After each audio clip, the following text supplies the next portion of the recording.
2교시 시작하도록 하겠습니다. 1교시 한 내용이 좀 어려울 수 있는데 부동산 거래 신고는 매매 계약만 신고합니다. 교환 계약이나 증여 계약은 신고 안 합니다. 계약일로부터 30일 이내. 그리고 처음 분양받았을 때도 부동산 거래 신고한다고 했죠. 근공도시 빈산주택 8개 법률에 의한 공급계약 부동산 거래 신고해야 됩니다. 잔금일로부터가 아니라 계약일로부터 30일 이내. 그 다음에 해제 신고도 해제 등이 확정된 날로부터 30일 이내입니다. 단 해제 신고는 거래 당사자에게만 의무가 있습니다. 중개거래라도. 부동산 거래 신고는 중개거래인 경우는 반드시 개업공개사가 신고를 해야 됩니다. 근데 해제 신고는 개업공개사가 해제된 걸 모를 수도 있다는 이야기예요. 몇 년 지나서 소송에 의해서 해제가 되기 때문에 취소 해제될 수 있으니까. 그래서 거래 당사자에게만 해제 신고 의무가 있다. 해제 신고 해야 된다. 할 수 있는 게 아니고. 자, 그 다음에 이제 두째 시간, 이거는 뭐 그렇게 시험에 자주 나오지는 않습니다. 정정신청이라는 것은 우리 교재 291페이지 그 박스 안에 있네요. 정정신청, 우리 프린트는 14번에 있습니다. 14번. 14번에 제가 주지사 종목 동그라미 해놨죠. 14번에 거래 당사자의 주소, 전화번호, 휴대전화번호, 거래 지분 비율, 그 다음에 개업공개사의 전화번호, 상호, 사무소 소재지.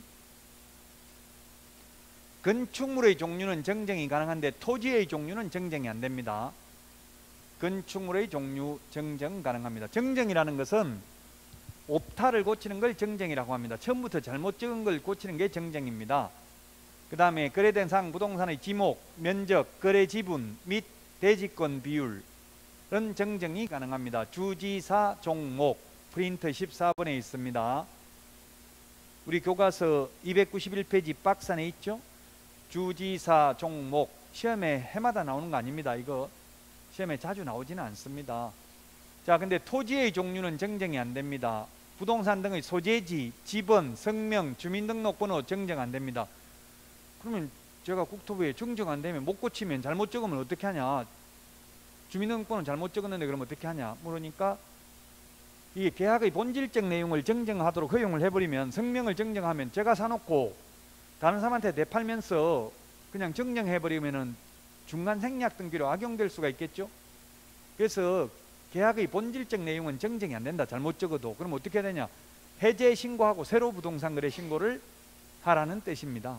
그래서 토지의 종류도 정정이 안 됩니다. 건축물의 종류만 정정이 가능합니다.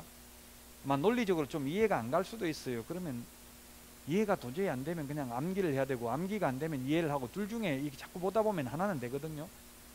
시험에는 거의 자주 나오지 않는다고 했습니다. 당사자의 주소, 전화번호, 휴대전화번호는 단독으로 정정이 가능합니다. 단독으로 가능하므로 전자문서는 안 됩니다. 담당 공무원이 사실 여부를 확인해야 되기 때문에 단독으로, 예를 들면 상대방이 신고를 거부해서 단독으로 부동산 거래 신고, 단독으로 해제 신고하는 경우는 전자문서 안 됩니다. 방문 신고만 가능하다고요. 담당 공무원이 사유서의 사실 여부를 확인해야 됩니다. 그래서 이게 거래 당사자의 주소, 전화번호, 휴대전화번호는 단독으로 정정이 가능하므로 전자문서는 안 된다. 그리고 이 정정신청서는 법정서식이 없습니다. 법정서식이 없으면 신고 필정에다가 정정사항을 고쳐가지고 제출하면 됩니다. 자, 우리 교과서 291페이지 그 박스 안에 있는 게 주지사 종목 정정할 수 있고요.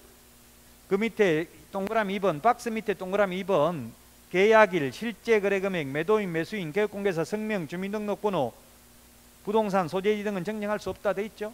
칠판에 있는 것처럼 계약의 본질적 내용은 정정이 안 된다. 정정하는 방법은 양가로 3번에 첫 번째 줄 뭐라고 돼 있어요? 신고 필정에 정정사항을 표시하고, 따로 법정서식 없다고요. 신고 필정에다 정정사항을 고치면 된다고요. 자, 그 다음에 그 밑에 두 번째 줄 다만 맨 뒤에 거래 당사자의 주소, 전화번호, 휴대전화번호 정정하는 경우에는 해당 당사자 중 일방이 단독으로 서명 또는 날인하여 정정 신청할 수 있다. 단독으로 정정 신청 경우를 제외하고는 전자문서 가능하다. 그럼 단독으로 하는 건 전자문서 안 된다는 이야기죠. 이 칠판에 적어놓은 거 전자문서 안 된다고 적어놨잖아요. 이거는 요것만, 나머지는 전자문서 가능하다고요. 혼자서 하는 거는 속일 수가 있기 때문에 전자문서 안 되고 그냥 방문해가지고 공무원이 확인을 받아야 됩니다. 법정 서식 없고 신고 필증에다가 고치면 된다. 신고 필증 재발급 291페이지 맨 밑에 재발급은 전부 지체 없이, 부동산 거래 신고 등에 관한 법률에서는 전부 지체 없이라고 했습니다. 처리. 옛날에 적시였는데 2017년에 지체 없이로 바뀌었습니다. 자, 그 다음에 292페이지 변경신고입니다. 변경신고. 정정신청은 오타를 고치는 거고요, 잘못 적은 걸 고치는 거고, 정정신청. 변경신고는 처음부터 잘못 적은 게 아니라 합의에 의해서 내용을 변경한 경우가 되겠습니다. 지분 변경, 도면 가기. 일단 시작. 우리 프린터 15번. 핵심 비교 정리 프린터 15번. 프린터 15번. 지분 변경, 도면 가기. 시작. 예, 처음부터 잘못 적은 걸 고치는 것은 정정이고요, 변경은 추후 합의에 의해서 내용을 변경한 경우입니다. 거래 지분 비율, 거래 지분, 그 다음에 공동 매수의 경우 일부 매수인의 변경, 일부가 제외되는 경우에만 해당됩니다. 제외, 포함이 아니고 제외입니다. 자, 그러면 이게 뭐냐면 만약에 매수인이 A, B, C 3명이었는데 2명으로는 변경이 가능한데 4명으로 변경은 불가능하다고요. 1명 추가하는 건 안 된다고요. 제외하는 경우만 해당된다. 제외하는 경우만. 새로 추가하는 거는 이거 부동산 거래 신고를 해야 된답니다.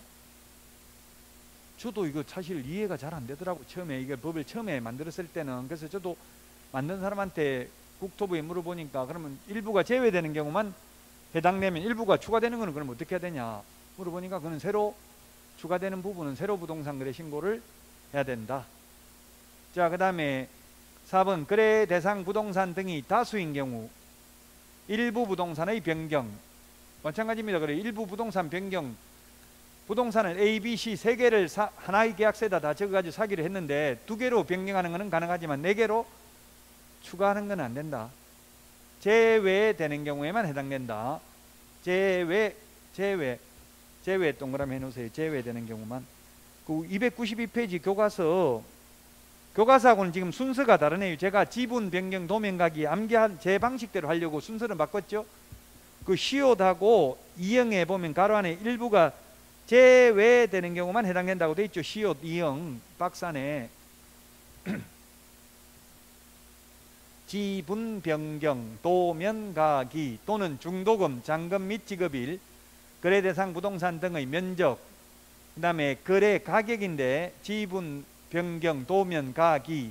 가격은 공급가액 또는 옵션 비용을 포함하는데 이 공급가액, 옵션 비용은 단독으로 변경이 가능하기 때문에 전자문서 X 안 된다. 단독으로 가능한 것은 전자문서 안 된다. 지분 변경, 도면 가기. 기가 조건 기한입니다. 조건 기한.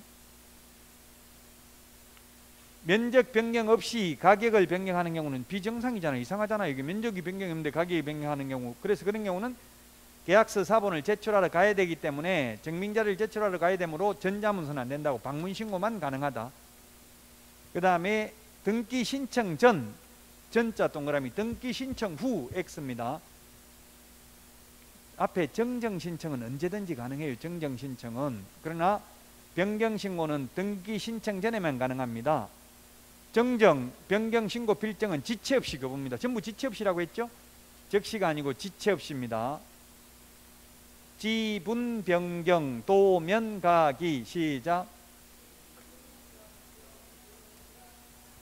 한 번 더 시작. 네.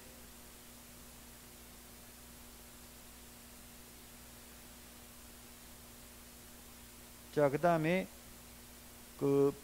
우리 교재 292페이지 맨 밑에 양가로 3번 첫 번째 줄에 등기 신청 전, 전자 동그라미 놓으세요. 등기 신청 전에만 가능하다. 자, 그 다음에 위반시 제재입니다. 293페이지 위반시 제재. 우리 프린터는 지난주에 내드린 거 보시면 되겠습니다. 지난주 내드린 걸 지금 칠판에 다시 그대로 적은 거예요. 지난주 내드린 프린터. 지금 우리 교재는 293페이지 3천만 원 이하의 과태료 나와 있잖아요. 자, 3천만 원 이하의 과태료는 공인중개사법에는 없죠. 부동산 거래 신고 등에 관한 법률에 있는데 계약 체결하지 않았음에도 불구하고 거짓으로 신고하는 경우 자전거래 하려고 시세보다 높게 거래한 것처럼 신고해버릴 수 있다고요. 거래하지도 않아 놓고 그 신고해버리면 누가 뭐 돈 입금했는지 이런 거 확인도 안 하잖아요. 그래서 거짓으로 계약하지도 않았는데 신고를 한 경우, 그 다음에 해제 등이 되지 아니하였음에도 불구하고 거짓으로 해제 신고한 경우, 그 다음에 제가 아까 통장 입금표 보자고 하는데 안 보여주면 3천만 원 이하의 과태료, 입금표 보여주면 거짓 신고한 게 적발되면 취득세가 아니라 100분 5, 취득가격의 100분 5 이하 과태료라고 했습니다. 3천만 원 이하의 과태료가 3개입니다. 우리 그 핵심 비교정리 프린터는 51번의 맨 밑에 보면 있습니다. 51번 맨 밑에. 궁극적으로는 이거 핵심 비교정리 프린트 2장 이것만 가져가도 다 80점 받을 수 있다고 했어요. 마지막에는 보면 51번 맨 밑에 보면 있잖아요. 3천만 원 이하의 과태료 3개 있죠. 자, 그 다음에 500만 원 이하의 과태료, 30일 이내에 부동산 거래 신고하지 않는 경우, 30일 이내에 해제 신고 안 하는 경우, 그 다음에 부동산 거래 신고를 하지 아니하게 하거나 거짓으로 신고하도록 요구한 자, 그 다음에 거짓으로 부동산 거래 신고를 하는 행위를 조장하거나 방조하는 자, 그 다음에 거래 대금 지급 증명 자료 외자 동그라미 외의 자료를 제출하지 아니하거나 거짓으로 제출한 자는 500만 원 이하의 과태료. 이게 헷갈린다고요. 거래 대금 지급 증명 자료는 3천만 원 이하의 과태료라고 했잖아요. 외자 동그라미 그 외의 자료를 제출 안 하면 500만 원 이하의 과태료. 딱 한 글자 차이라고. 외의 자료를 제출 안 하면 500만 원 이하의 과태료. 거래 대금 지급 증명 자료 제출 안 하면 3천만 원 이하의 과태료가 되겠습니다.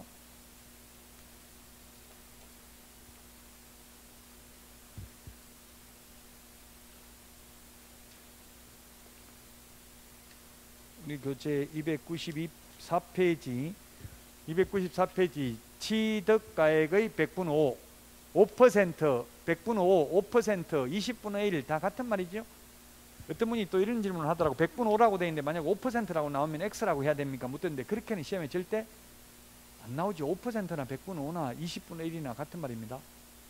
주택임대차보호법에서는 20분의 1, 상가건물임대차보호법에서는 100분 5 정액 청구하는 거 이렇게 똑같은 표현을 다르게 하고 있잖아요. 같은 말입니다.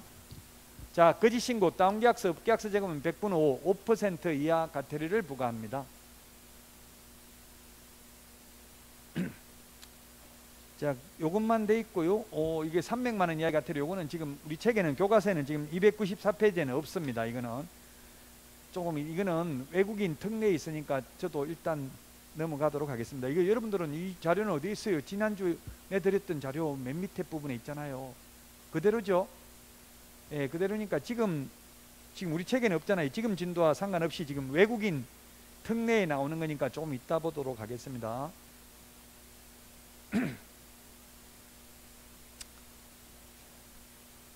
그 다음에 그 294 우리 교과서 295페이지 296페이지까지 개별 기준은 안 봐도 될 것 같아요. 이거는 우리 공인중개사법에서는 제가 개별 기준 무공구부터 했잖아요.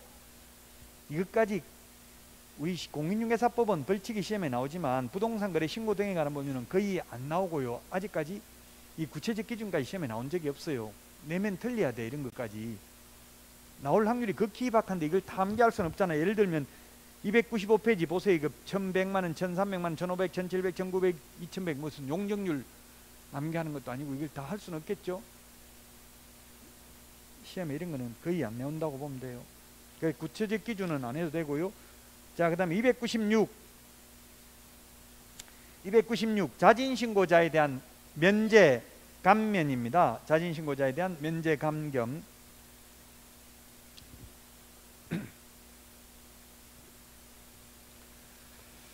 자, 우리 결론은 이게 우리 교과 여기 칠판에 적어놨고요. 우리 프린트는 이게 47번에 있나요? 47번.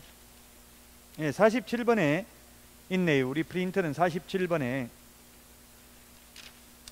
일단 자진신고라는 게 뭐냐면 자진신고 제도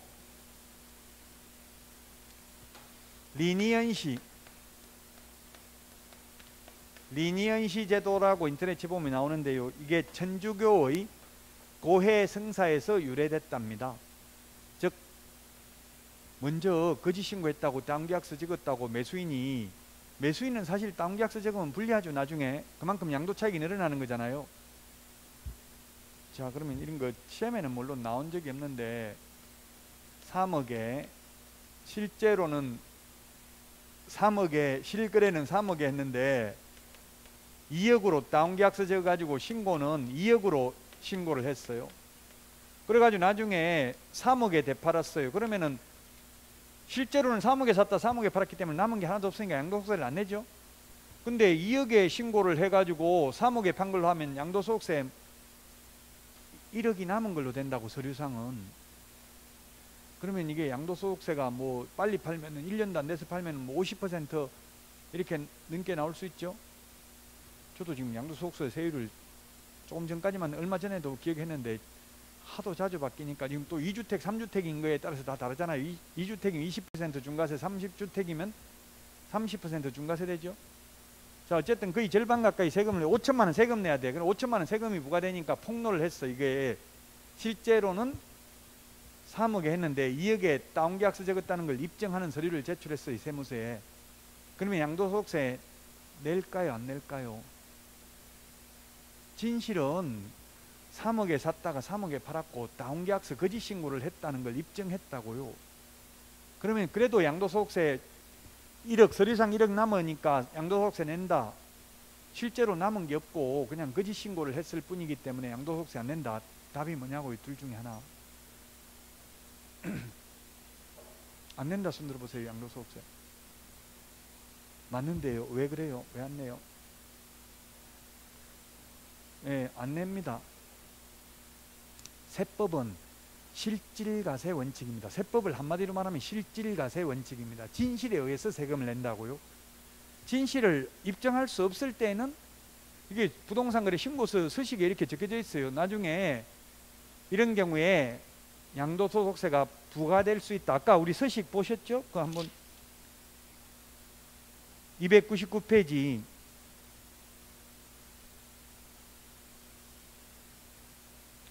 299페이지 그 유의사항, 아까 유의사항 2번 봤는데 1번을 보면 맨 마지막에 실제 거래 가격은 매수인이 매수한 부동산을 양도하는 경우 소득세법의 몇 조에 따라서 취득 당시 실제 거래 가격으로 보아 양도 차익이 계산될 수 있음을 유의하시기 바랍니다. 될 수 있다고 했지 된다라고는 안 했잖아요. 이 될 수 있다 이 말은 입증 못하면 세금 부과된다는 이야기예요. 저는 아까 입증을 했다고 했잖아요. 입증 못하면 세금 부과됩니다. 그러니까 조심하라는 이야기를. 그럼 입증을 하면 어떻게 되냐면 세금은 양도소득세는 부과 안 되는데 거짓 신고했기 때문에 5% 이하 과태료 내야 되고요. 누가 거짓 신고하도록 요구한 자 있으면 500만 원 과태료 내야 되고, 과태료 내는 금액이나 세금이나 비슷하다고요. 그래서 현실적으로는 이렇게 막 적발되고 나중에 문제가 되면 개업공개사 공동중개 있으면 두 사람이 양도소득세 그냥 보태주고 물어내주고 그냥 무마하고 이런 식으로 하는 경우도 많아요. 현실적으로는 어차피 그 돈이 그 돈이라고, 세금 내는 돈이나 이 과태료 내는 돈이나. 그러니까 가급적이면 여러분들이 현업에 가서 유혹을 하더라도 웬만하면 불법을 안 하는 게 좋아요. 나중에 약점 잡혀가지고 계속, 예를 들면 꽃뱀한테 한 번 걸리면 돈 한 번 주면 그걸로 끝이 아니라고, 주고 나면 또 달라고 끝이 없다고. 그러니까 나중에 이제 버티다 못 버티다 나중에는 다 폭로되는 수밖에 없죠. 그 처음부터 아예 안 한다고 해야 돼요. 웬만하면. 이 쉬운 일은 아니에요. 저도 해보니까 현업에서, 왜냐면 저 혼자 하는 게 아니고 공동중개하면 상대방은 한다는데 저 같은 경우 이런 일이 있었어요. 실제 현업에서 30억짜리 이게 다가구 원룸 주택이었어요. 다가구 통매매를 하는데 30억인데 이걸 얼마, 다운계약서를 얼마 적자고 하더라. 하여튼 뭐 5천만 원인가 다운계약서 살 때 자기도 그렇게 했다고 아무 말 안 하고 그냥 가만히 있다가 와가지고 계약하는 날 5천만 원 그 공동중개를 했는데 상대 저는 매수책 개업 공개사고요. 매도책 개업 공개사가 이거 땅계약서 안 적으면 계약 안 하겠다고 하는데 어떻게 하겠냐. 지금 다 와가지고 이걸 그 5천만 원 때문에 계약 깨면 중개보수가 이게 0.95 3927 2,700만 원이네. 그럼 양쪽에 중개보수 다 받으면 5천만 원 넘잖아요. 참 이거 안 해주기가 안 한다고 그럼 계약 안 한다고 그냥 가야 되는데 매수인도 왔는데 어려운 부분이죠. 상대방도 그냥 굉장히 매너가 없더라고. 그러니까 제가 뭐 초짜라고 생각하고 그러는지 몰라도 미리 사전에 양해도 안 구하고 계약서 쓰는 손님 앞에서 당장 그러는데 그 혼자서 거부하기가 쉽지 않죠. 그래가지고 저도 했는데 지금은 말해도 괜찮은 게 이미 공소시효 다 지났기 때문에 지금은 뭐 적발돼도 제가 처벌받을 일이 없으니까 말할 수는 있지만 참 이게 갈등을 많이 느끼게 되더라고. 너무 법대로 하다 보면 돈을 못 벌고 그렇다고 대충 하다 보면 한 번은 사고 나서 당하고 이렇게 되거든요. 그러니까 슬기롭게 그 잘 조화를 이루어야 돼요. 어쨌든 현업에 가면 이런 유혹을 많이 한다고. 그 전부 다 모든 개업공개사가 단호하게 거부하고 안 된다 해버리면 상관없는데 일부는 수용해주고 이러다 보니까 이제 문제가 생기는 거죠. 자, 어쨌든 그래서 다음 계약서 적으면 매수인은 별로 좋은 게 없어요. 지금은 취득세 적게 내지만 취득세는 몇 푼 안 되잖아요. 근데 양도소득세는 세율이 훨씬 높잖아요. 그만큼 양도 차익이 늘어난다고 나중에. 그러니까 매수인 입장에서는 그냥 폭로하면 자진신고하면 된다고. 나 매도인이 계약 안 한다고 해서 어쩔 수 없이 다운계약서 적었다. 이렇게 자진신고하면 조사 시작되기 전에 자진신고하면 면제됩니다. 조사 시작되고 나면 50% 깎아줍니다. 왜 이렇게 했냐면 정부에서는 서로 상호 불신을 조장해가지고 제가 신고 먼저 하는 거 아니야? 내가 차라리 자진신고 해버리고 나만 면제받을까? 이런 마음이 들도록 해서 처음부터 불안한 심리를 조성해서 괜히 했다가 나중에 자진신고하면 나만 당하는 거 아니야? 아이, 차라리 그냥 다운계약서 적지 말자. 이렇게 탈법행위를 방지하고자 이런 자진신고 제도를 부동산 거래 신고 등에 관한 법률에서만 도입했습니다. 공인중개사법에는 없고요. 근데 자진신고를 해도 면제 감경 안 해주는 게 6가지가 있습니다. 우리 교과서에는 지금 보면 자진신고하면 면제 감경 해주는 걸 적어놨어요. 296페이지 맨 밑에 기역, 니은, 디귿 이게 자진신고하면 면제해주는 겁니다. 자진신고한 위반행위가 기역에 보면 개업공개사에게 신고를 하지 아니하게 하거나 거짓 신고하도록 요구한 행위거나 거짓으로 신고하는 행위를 조장하거나 방조하는 행위 또는 신고를 거짓으로 하는 행위의 어느 하나에 해당하는 경우. 그 다음에 니은 신고관청에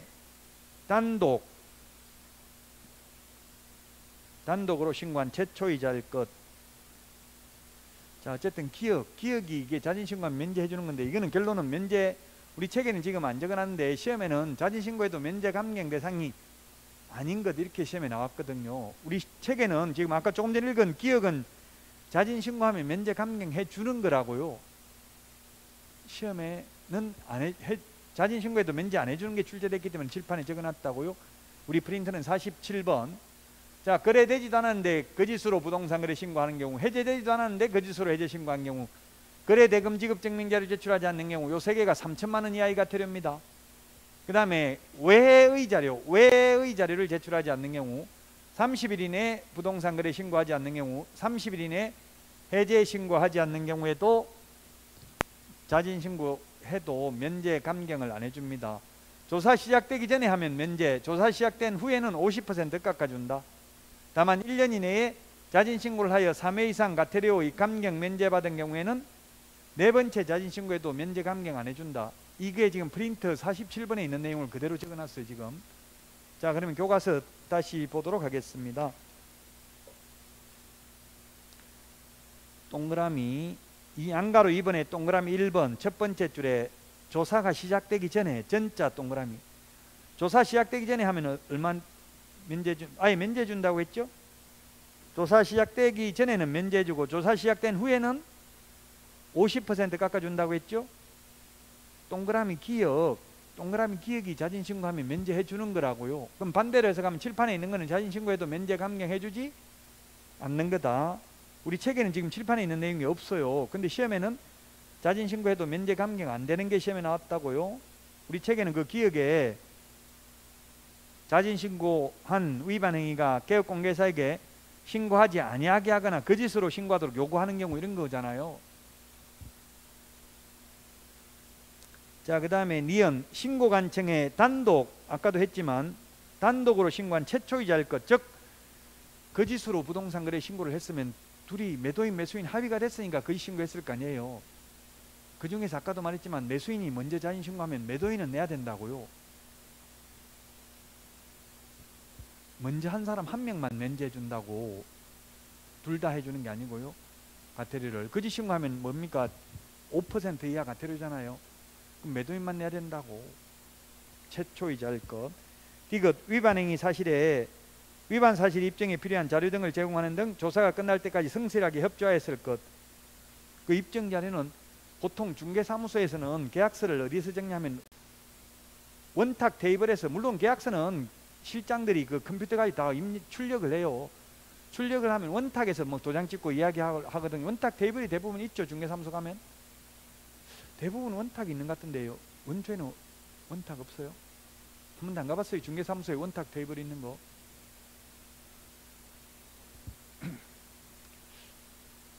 뭐 제가 원주에는 중개사무소는 안 가봤는데 대부분 원탁 테이블이 많이 있어요. 그러면 그래, 그게 원탁에야 매도인 매수인 이렇게 앉을 수 있다고. 개업공개사하고 앉아서 이야기하는 거 그냥 그 녹음하면 돼. 녹음. 자기 녹음한 사람 말이 하나도 안 나오면 문제가 소지가 있거든요. 그러니까 사장님 커피 한 잔 주세요 이런 말이라도 하면 돼. 그 말이 자기 말이 녹음돼 있으면 그건 불법이 아니라고요. 그게 증거라고. 증거. 가장 확실한 증거자료 녹음돼 있는 게. 그런 걸 나중을 대비해서 증거자료를 수집은 해놔야 된다고. 그 실장들도 다 사장 불법 행위하는 거 이런 걸 다 녹음 다 해놨다가 나중에 그만두면 사장들이 월급을 줘도 떼 있거든요. 마지막에 잘 안 주더라고. 실장 하다 그만두면. 그럼 녹음 파일 사장한테 보내가지고 이거 있는데 어떻게 지울까요? 이렇게 그냥 협박하는 게 아니라 이 녹음 테이프인데 저 그만두는데 이거 어떻게 하죠? 이러면서 좀 알려주세요. 이거 어떻게 처리할지. 이렇게 보내면 바로 월급 바로 준다고. 뭐 협박할 필요도 없고 이게 녹음 파일이 저한테 너무 많이 있는데 이게 다 어떻게 처리하면 좋을까요? 사장님 이렇게 이야기하면 된다고요. 보통 사장님들이 잘 안 줘요. 월급을. 왜냐면 왜 안 주냐면 저 같은 경우도 월급을 몇 대 몇 이렇게 나누기로 했거든요. 근데 제가 그만두고 나면은 그 언제 중개보수가 들어오냐면 지금 계약은 이미 해놨지만 잔금 치를 때 들어온다고. 잔금을 한 달 후에 이렇게 치르잖아요. 그럼 저 그만두고 한 달 후가 돼야 이제 중개보수가 들어온다고. 그때 돈 줘야 되는데 안 주더라고. 그러니까 나한테 유리한 증거는 수집을 해놓는 게 좋다는 얘기. 어떻게 될지 모르니까. 자, 그 다음에 297페이지 100분 50 감경 50% 깎아준다. 어떻게 하면 깎아준다? 그 첫 번째 줄 조사 시작된 후자 동그라미. 앞에 조사 시작되기 전에는 아예 100% 면제해준다 했죠? 조사 시작된 후에는 50% 깎아줍니다. 나머지는 똑같습니다.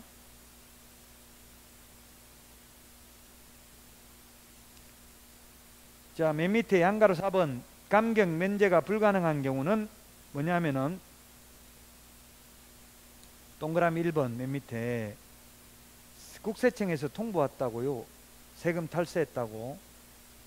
그 다음에 맨 밑에 동그라미 2번 이게 시험에 출제됐죠. 자진신고한 날부터 과거 1년 이내에 자진신고를 하여 3회 이상 과태료의 감경 또는 면제를 받은 경우 완전 상습범이죠. 이 칠판에도 적어놨잖아요. 3회 이상 받고 네 번째 자진신고하면 이제 완전 상습범이니까 면제 안 해준다.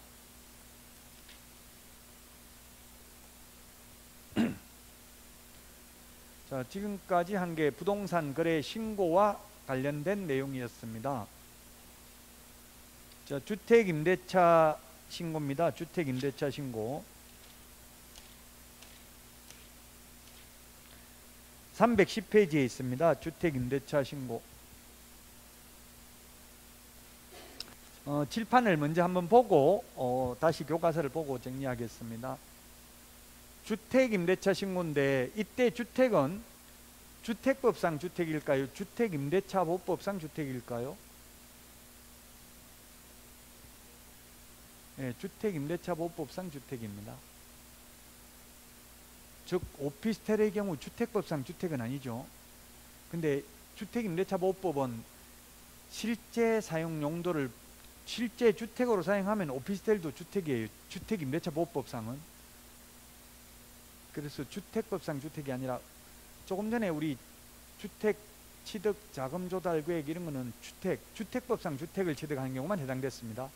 아까 토지를 취득하는 경우는 자금 조달 계획 제출할 필요 없다 했잖아요.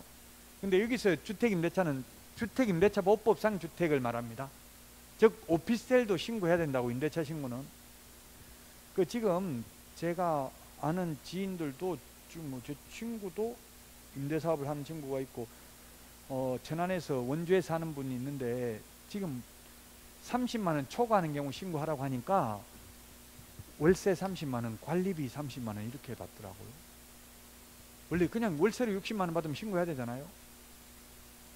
월세 30만 원, 관리비 60만 원, 보증금 5천만 원 이러면 신고할 필요 없어요. 6천만 원 초과, 둘 중에 하나가 초과돼야 돼. 초과라는 거는 딱 30만 원도 신고할 필요 없다는 이야기예요. 그 왜 그렇게 하냐, 그 친구들한테 물어보니까 나중에 이게 분명히 세금 때릴 거다, 그래서 이렇게 한다 하던데 그 의미가 없어요. 과세 자료는 이미 다 요즘은 전산화되어 있기 때문에 거의 다 확보하고 있어요. 지금 정부에서는 과세 자료를 활용하지 않는다고 하는데, 물론 나중에 빅데이터가 축적되면 활용할 가능성이 많죠, 사실은. 근데 어쨌든 세금만 이라고 할까봐 이제 신고를 안 하려고 하는데 뭐 의미가 없어요. 왜냐하면 전입신고만 해버려도 확정일자만 받아도 다 이게 주택임대차 신고를 한 것으로 봅니다. 그 동주민센터 직원들이 전산센터에 다 입력을 해요. 시도 전산센터에. 그래서 정부에서는 지금도 보면 정부에서 전월세 그 시세를 다 알리고 있잖아요. 그래서 사실 의미는 없는데, 어쨌든 논리적으로 보면 우리가 그냥 학문을 하는 입장에서 본다면 소득이 있는 곳에 세금이 있어야 되고, 주택임대차 신고도 저는 하는 게 맞다고 개인적으로는 생각해요. 제 친구 보니까 지금 예를 들면 방이 현실입니다. 현실. 이게 지금 방이 보통 그 수도권에는 이게 반지하가 있거든요. 반지하가 건축법에서 2분의 1만 땅속에 묻혀 있으면 청수에, 지하청으로 보죠. 지하청은 청수에 산입하지 않잖아요. 다가구는 주택으로 사용되는 청수가 3개청 이하여야 되잖아요. 그럼 반지하가 있으면 4개청도 가능하다고요. 그건 4개청이에요. 그래서 어떻게 되어 있냐면은 방이 이렇게 돼 있어요. 그러면 9개, 10개, 11개 원래는 이렇게 돼 있는데, 이 친구는 보니까 불법 대수선을 했어요. 이게 중간에 칸막이를 2개 더 넣어버렸어요. 그러면 방이 몇 개가 더 늘어났어요? 하나, 둘, 셋, 6개 늘어났죠. 6개. 6개 늘어났는데 6개. 여기에는 보면 무보증 월세예요. 무보증 월세. 보증금 없어요. 월세만 40만 원이에요. 보증금 걸면 3천만 원 해요. 전세는 40만 원이라고. 40만 원. 40만 원이면 얼마? 6, 4, 24 240만 원 한 달에 월세가 더 들어오잖아요. 이게 불법으로 대수선을 해서 칸막이를 설치하니까. 그래서 제가 이걸 통매매 제가 중개를 하면서 제 친구한테 소개받은 친구가 이제 손님으로 와서, 매수인 교감 선생님도 했고, 교감 선생님이래 학교에 지금. 근데 이제 매수하려고 왔더라고. 그래서 제가 오자마자 이거 불법 대수선한 건물입니다 이렇게 브리핑을 했어요. 그러니까 나가더라고. 듣지도 않고. 그 설명 좀 들으라니까 불법은 아예 볼 필요 없다, 나는 공직에 있어서 더 이상 볼 필요도 없다 하고 나가버리더라고요. 근데 수익률이, 불법이 수익률이 높아요, 적법한 게 수익률이 높아요? 아까 칸막이 2개 한 개 넘냐고 안 한 개 넘냐고요. 한 달에 월세 240 더 들어오잖아요. 근데 이행강제금, 건축법에 불법이면 이행강제금 내잖아요. 이행강제금 1년에 100만 원 내. 여기에서 1년에 100만 원 내고 월세는 한 달에 240만 원 더 들어온다고요.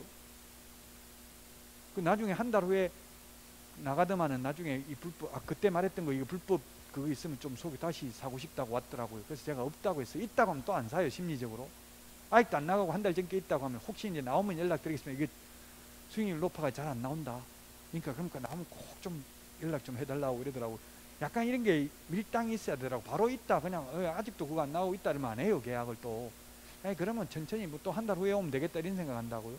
심리적으로 그게 이때까지 있냐고. 금방 나가고 없는데 없다면서 이제 또 혹시 나오면 잘 안 나온다 이런 거, 귀한 물건 이런 식으로 해야 사고 싶은 생각이, 충동이 생겨요. 그런 걸 못 하겠더라고. 처음에 이제 중개업을 하니까 법대로 있는 그대로만 말해버리니까 아예 듣지도 않고 가요. 불법이라고 설명해버리니까.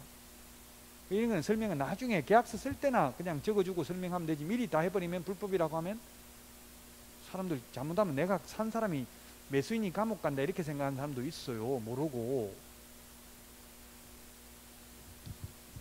심지어 뭐 그 보니까 지금 대통령 이름이 뭐지? 지금 대통령 그 양산 옛날 사저가 석가래가 약간 그게 건축선을 넘어왔다, 불법이라고, 이행강제금 부과 대상이다, 지금 부과 하나 보더라고요. 그러니까 대통령이 막 불법 행위했다 이런 식으로 아주 부정적인 인식이 깔리는데, 그건 자기가 지은 것도 아니고 남이 지어놓은 거 샀는데 모르고 샀을 가능성도 많죠. 그 시골집 건축선을 넘어왔는지 안 넘어왔는지 그런 거 모르고 샀을 가능성이 많다고. 그래도 어쨌든 요새 그런 거 나오면 사기꾼 막 이런 식으로 그냥 이미지가 굳어질 수도 있거든요.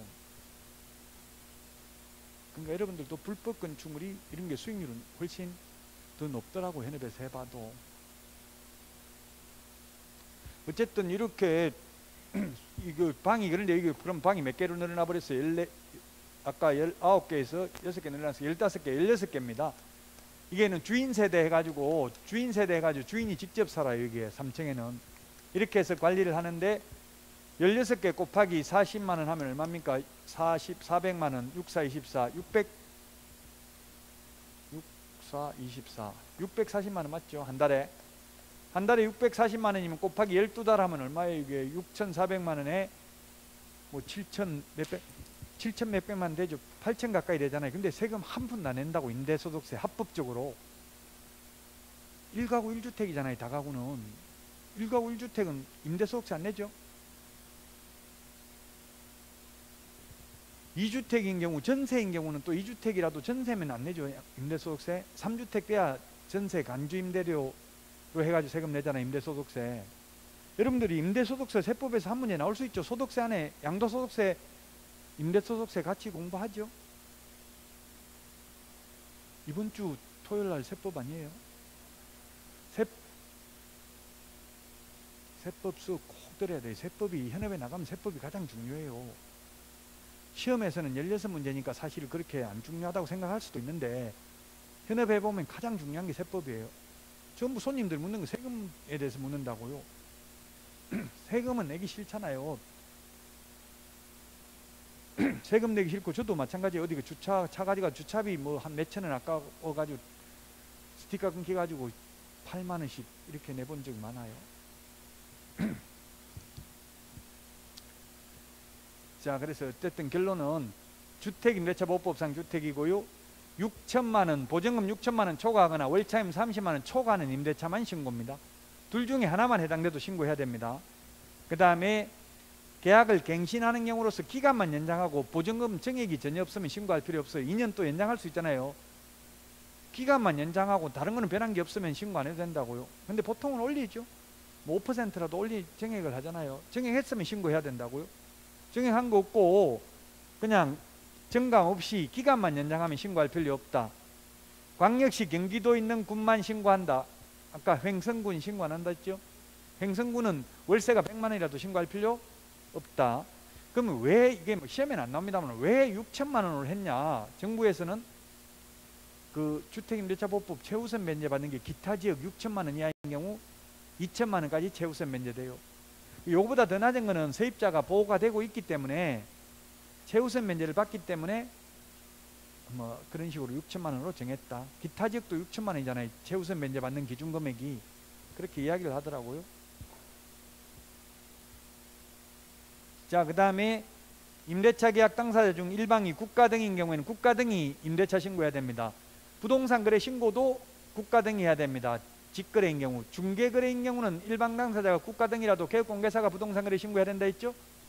근데 해제 신고는 거래 당사자에게만 신고 의무가 있고 국가 등도 해제 신고할 수 있는 거지 해야 할 의무가 있는 것은 아니라는 점을 주의하시라고요. 그런데 주택임대차 신고는 국가 등이 해야 됩니다. LH 뭐 국민임대주택 이런 거는 LH에서 신고해야 돼요.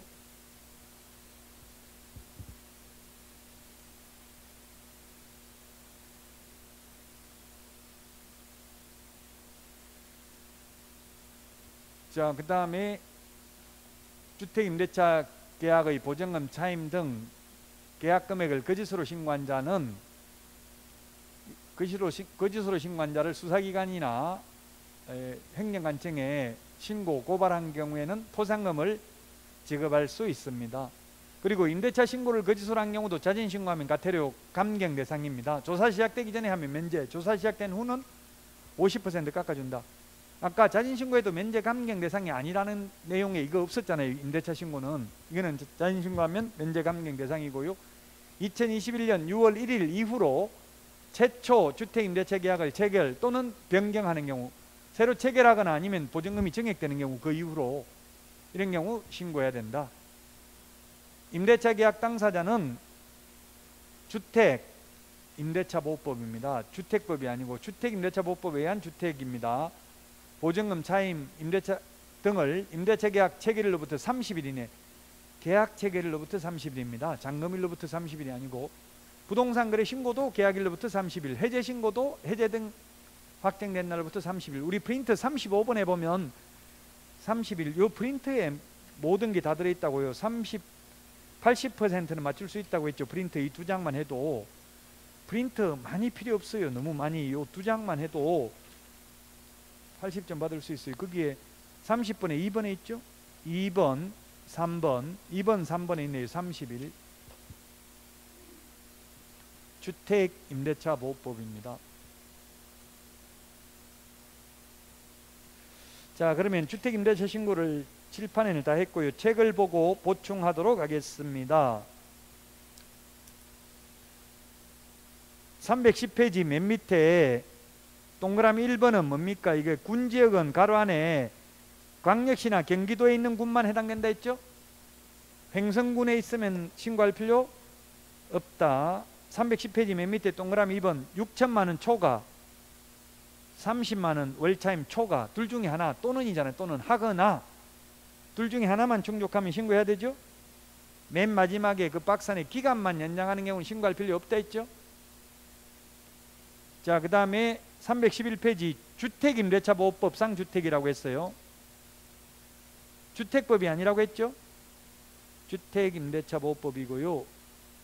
그 다음에 2번 신고 절차, 양가로 1번 신고 기한 30일 동그라미, 계약일로부터 30일, 잔금일이 아니고 계약일로부터 30일이고요.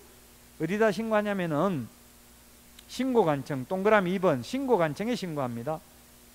양가로 2번 신고 의무자는 부동산 거래 신고는 중개거래인 경우는 개업공개사가 신고해야 되잖아요. 근데 주택임대차 신고는 개업공개사 신고할 의무 없습니다. 처음에는 개업공개사 신고 의무를 부과했어요. 그러니까 개업공개사들 들고 일어나는 거예요. 정부에서 정책 실패해가지고 왜 우리한테 자꾸 돈도 안 주면서 의무만 부과하냐, 이렇게 항의하니까 그래 그러면 너는 신고 의무 빼줄게 해가지고, 개업공개사는 신고 의무 없습니다. 임대차 신고. 해제 신고 의무도 없다고 했죠. 부동산 거래 신고는 해야 됩니다. 중개거래면 임대차 계약 당사자가 임대차 신고를 할 의무가 있습니다. 동그라미 2번 일반 당사자가 국가 등인 경우는 국가 등이 임대차 신고를 해야 됩니다. 동그라미 3번 한 명이 신고를 거부하면 상대방이 단독으로 부동산 거래 신고할 수 있습니다.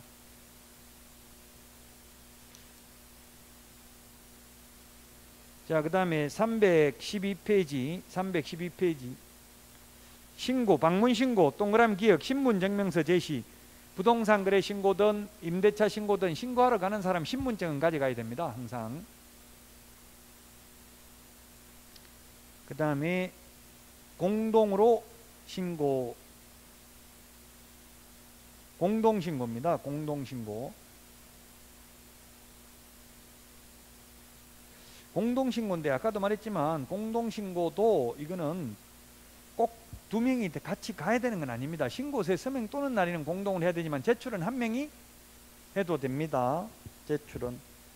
제가 아까 우리 그 신고서 서식에 보니까 일방이 제출해야 된다 이렇게 돼 있잖아요. 그래서 제가 국토부에 지금 저 공동으로 같이 왔는데요. 신고관청에 혹시 적발되면 처벌받습니까? 한 명 숨어 있어야 됩니까? 한 명이 반드시 제출해야 됩니까? 물으니까 꼭 그런 건 아닙니다. 그냥 뭐 혼자 해도 된다는 취지입니다. 근데 서식에는 일방이 제출해야 된다 이렇게 돼 있다고, 일방이 제출할 수 있다 이렇게 해야 되는데, 그래서 그렇게 물었더니만 꼭 숨어 있을 필요는 없습니다 이러더라고요. 제출은 한 명이 해도 되고 공동을 해도 된다는 취지고요. 그러나 서명 또는 날인은 둘 다 해야 됩니다.